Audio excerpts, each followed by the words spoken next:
এই মন্ত্রটি হচ্ছে বিদেশ থেকে লোক আনার। এই মন্ত্রের মাধ্যমে আপনারা বিদেশ থেকে লোক আনতে পারবেন। যদি আপনাদের কোনো চীনা পরিচয় ব্যক্তি যদি বিদেশে থেকে থাকে, তো আপনারা এই মন্ত্রের মাধ্যমে টান দিয়ে নিয়ে আসতে পারবেন।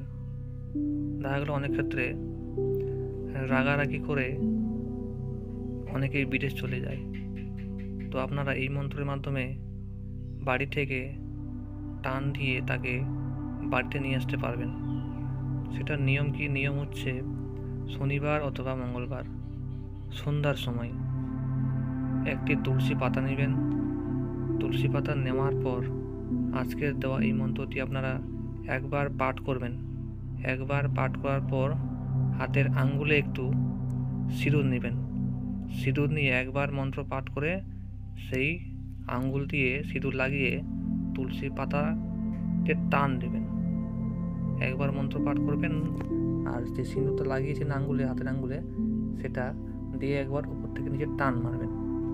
এইভাবে আপনার 3বার মন্ত্র পাঠ করবেন এবং 3বার সেই তুলসী পাতাতে সিঁদুর লাগিয়ে টান দিবেন।